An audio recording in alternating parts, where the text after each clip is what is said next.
Hey, hello. Balik lagi di channel Spoiler Moon dan kita akan lanjutkan lagi kisah hidup Fang Yuan. Mengingat di part sebelumnya, sungguh luar biasa permainan dari Fang Yuan untuk mencari keuntungan. Patut diacungi jempol.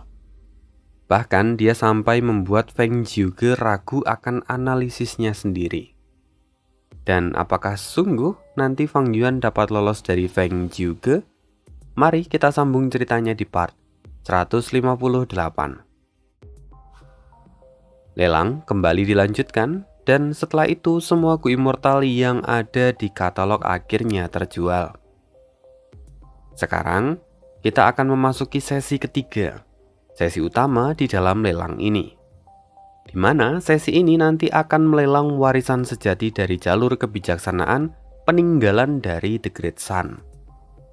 Semua orang sudah tidak sabar lagi. Sementara orang-orang yang ada di kamar rahasia kini memilih untuk berpindah kamar. Bahkan beberapa Master Gu yang sebelumnya di kamar pribadi, mereka juga beberapa pergi memesan ruang rahasia. Tujuannya jelas untuk menyamarkan identitas mereka.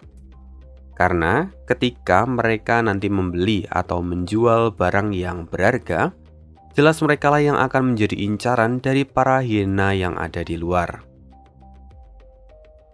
Dan sekarang di tengah panggung, Qin Baiseng kembali mengumumkan, "Baiklah para hadirin, sekarang saatnya melelang item pertama, warisan sejati jalur keberuntungan. Item ini adalah seperangkat resep untuk membuat Gu inspeksi keberuntungan." Gu inspeksi keberuntungan? Seperti namanya, Gu ini digunakan untuk melihat keberuntungan seseorang, sama seperti yang dimiliki oleh Fang Yuan sebelumnya. Nah kan Fang Yuan punya tuh Gu inspeksi keberuntungan peringkat 5. Qin Baiseng menambahkan, kumpulan resep ini tidak hanya berisi Gu peringkat 1 hingga 5, tapi di dalamnya ada juga resep sisa dari Gu Immortal inspeksi keberuntungan peringkat 7. Mendengar ini, Baisu berkomentar, jadi tidak ada Gu Immortal inspeksi keberuntungan yang dijual? Qin Baiseng tersenyum. Tentu saya memiliki Gu tersebut, tapi saya tidak ingin menjualnya. Namun Tuan tidak perlu khawatir, karena segala sesuatu yang berhubungan dengan Gu inspeksi keberuntungan juga akan ikut dilelang. Hah? Tidak menjual Gu inspeksi keberuntungan? Kini banyak orang yang tampak mengerutkan kening dan tidak senang.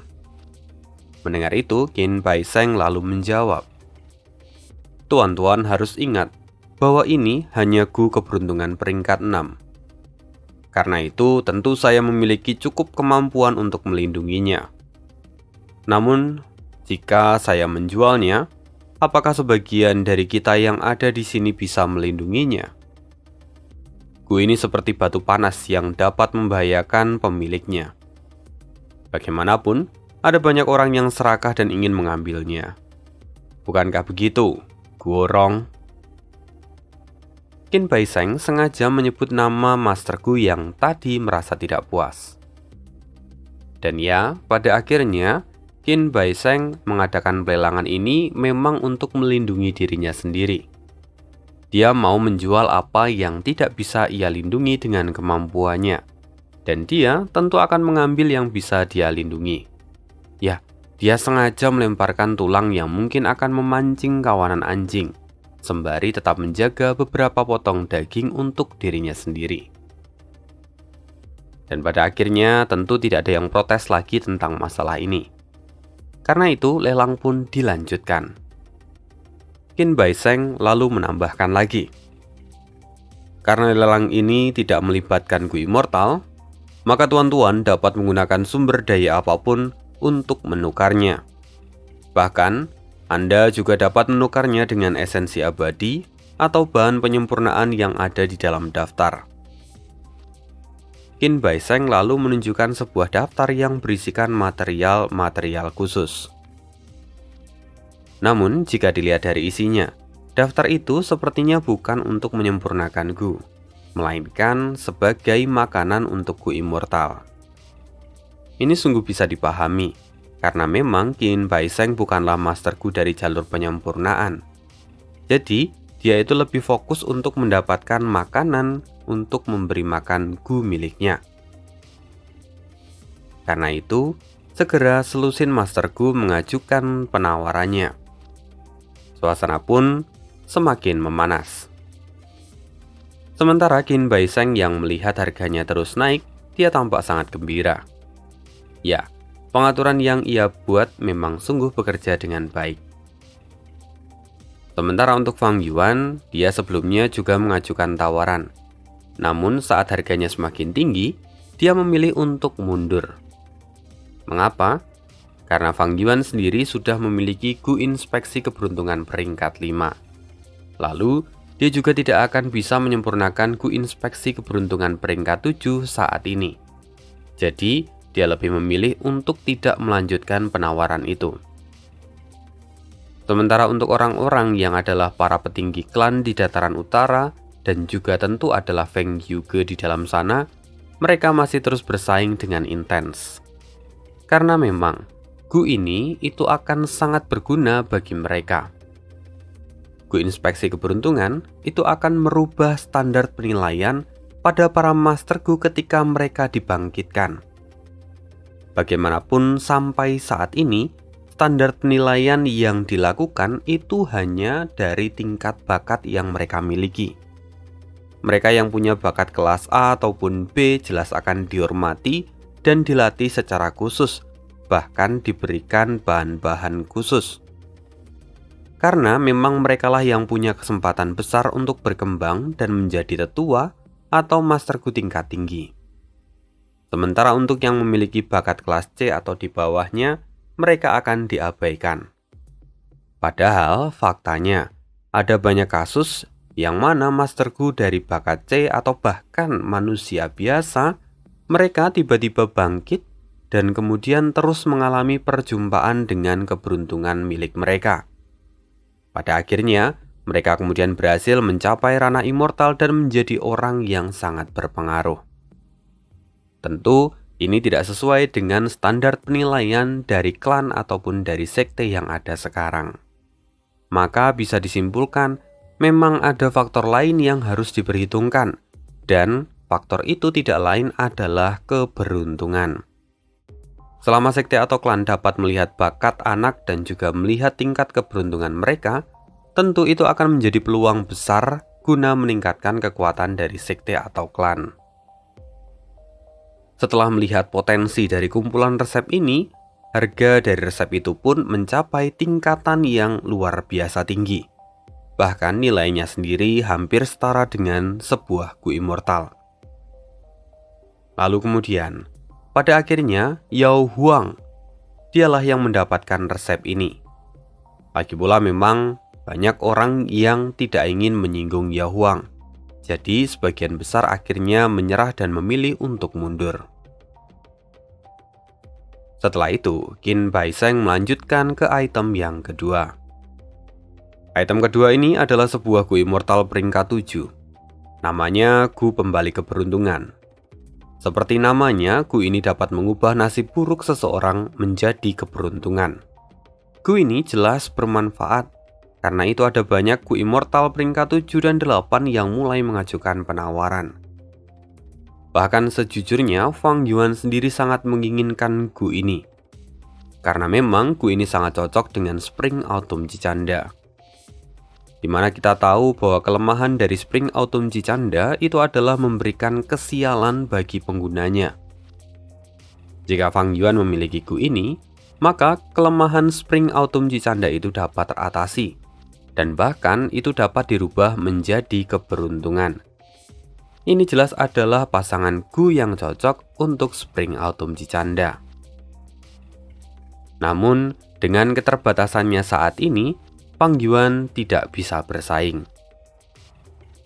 Sampai pada akhirnya, Gu ini pun didapatkan oleh salah seorang Gu Immortal peringkat 8, yaitu Grandmaster 5 Elemen. Ya, sebutannya seperti itu. Grandmaster 5 Elemen itu juga terkenal di kalangan orang-orang. karena dia itu memiliki budidaya dari 5 elemen yang berbeda, yaitu logam, kayu, air, api, dan tanah. Setelah itu lelang pun dilanjutkan, dan item berikutnya masih adalah Gu Immortal peringkat 7. Namanya adalah Gu Berkah Terselubung. Gu ini cukup unik, karena dia itu meningkatkan kesulitan dari kesengsaraan surgawi dan bencana duniawi 30 sampai dengan 40%. Memang terdengar seperti sebuah kelemahan. Namun, jika Gu Immortal itu berhasil melewati kesengsaraan surgawi dan bencana duniawi, maka hasil yang akan mereka peroleh itu akan digandakan menjadi 2 kali lipat. Tentu itu adalah keuntungan yang sangat besar. Karena itu sekarang, tawaran ini menjadi sangat menarik. Lagi-lagi Gu Immortal yang cukup percaya diri dengan kemampuannya dalam menghadapi bencana kesengsaraan, mereka pun mengajukan penawaran. Singkat cerita, pada akhirnya Baizu lah yang mendapatkan Gu ini. Baizu juga adalah salah satu Gu Immortal peringkat 8 di dataran utara. Lalu berlanjut pada item berikutnya, itu masih adalah Gu Immortal, yaitu Gu Immortal penekan keberuntungan. Dan kemudian lelang terus dilanjutkan, masih ada beberapa item lagi. Sampai pada akhirnya, lelang sesi ketiga ini mencapai klimaks. Kali ini 2 orang anak muncul di panggung lelang. Qin Baisheng segera mengumumkan, item berikutnya adalah item terpenting di dalam lelang ini. Seperti yang sudah tuan-tuan pikirkan, item terakhir ini adalah 2 orang penting yang dilindungi oleh warisan sejati dari jalur keberuntungan. 2 orang itu, yang pertama adalah seorang gadis, namanya Zhao Lianyun. Dia cerdas meski masih sangat muda. Dia telah mengalami pertempuran penting di dalam istana kekaisaran. Meski dia bukanlah pewaris sejati, tapi dia telah menerima banyak manfaat dari jalur keberuntungan. Dia juga sudah mendapatkan sebagian dari warisan jalur keberuntungan. Lalu yang kedua, dia adalah seorang pemuda, namanya Ma Hongyun. Dia satu-satunya pewaris yang diakui oleh warisan sejati jalur keberuntungan. Dia adalah pemilik dari warisan sejati Gu Immortal peringkat 8, Gu Keberuntungan Menyaingi Surga. Mendengar ini, gelombang suara penonton menjadi riuh. Ini semua mata tertuju pada Ma Hongyun. Melihat respon ini, Qin Baisheng tersenyum. Dia berkata, "Mungkin banyak yang bertanya-tanya, mengapa saya bisa sangat yakin mengatakan ini. Tentu kita tahu bahwa Gu Keberuntungan Menyaingi Surga itu tidak bisa dideteksi selain menggunakan Gu Inspeksi Keberuntungan peringkat 8. Namun, sebelumnya, saya telah menggunakan Gu Pencarian Jiwa, dan saya menemukan bahwa Ma Hongyun memang telah menggunakan Gu Keberuntungan Menyaingi Surga. Jika tuan-tuan membeli salah satu dari mereka dan melakukan pencarian jiwa, maka tuan-tuan juga mungkin bisa menemukan apa yang sebenarnya terjadi di dalam istana kekaisaran, dan tentu saja tuan-tuan juga dapat membuktikan kebenaran dari setiap ucapanku. Selain itu, tuan-tuan juga dapat mempelajari apa yang telah mereka dapatkan selama ada di dalam istana kekaisaran saat tuan-tuan melakukan pencarian jiwa. Tentu ini akan menjadi manfaat yang sangat besar untuk yang mendapatkan mereka berdua.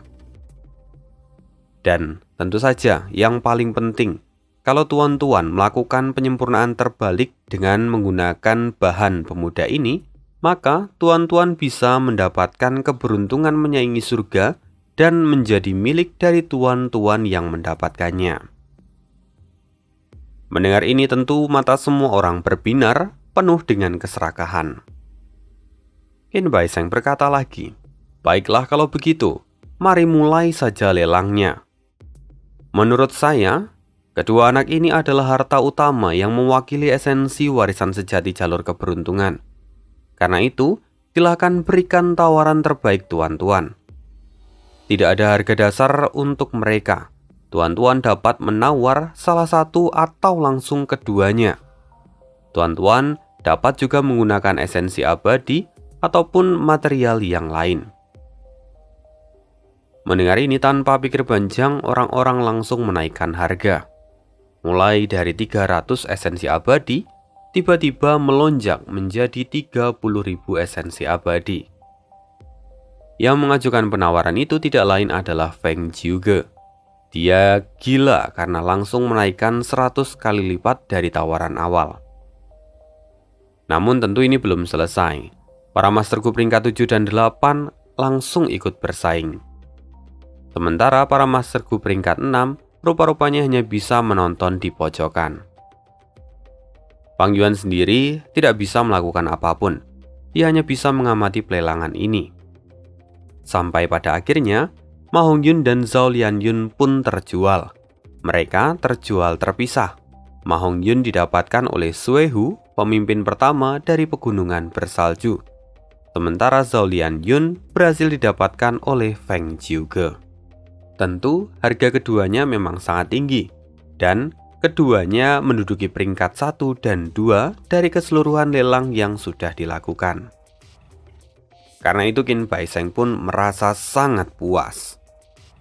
Namun ini masih belum berakhir. Qin Baiseng kembali memberi pengumuman. Tuan-tuan, lelang utama sudah berakhir, tapi masih akan ada lelang terbuka. Tentu akan sangat sayang jika tuan-tuan melewatkannya. Namun, sebelum kita memulai sesi keempat, kita akan istirahat dulu 2 jam. Dan setelah 2 jam, kita akan buka lagi lelangnya. Setelah mengatakan semua itu, Qin Baiseng pun kemudian meninggalkan panggung. Seturunnya dari panggung, Qin Baiseng tidak bisa menyembunyikan ekspresi bahagianya. Gila. Dia memang adalah pemenang terbesar di dalam lelang kali ini. Dia mendapatkan gunungan harta dan ada banyak sekali jalur logam yang kompatibel dengannya. Seperti kata pepatah, burung mati demi makanan, sedangkan manusia mati demi kekayaan. Inilah yang saat ini terjadi pada Qin Baiseng. Dia mengumpulkan begitu banyak harta. Namun saat ini Qin Baiseng tertawa lebar, dia bahagia. Dengan semua barang ini, dia akan mengalami terobosan besar dalam bidang kekuatannya. Sekarang, Qin Baiseng menghela nafas panjang. Dia duduk dan beristirahat. Dia saat ini sedang menikmati kekayaan yang ia miliki.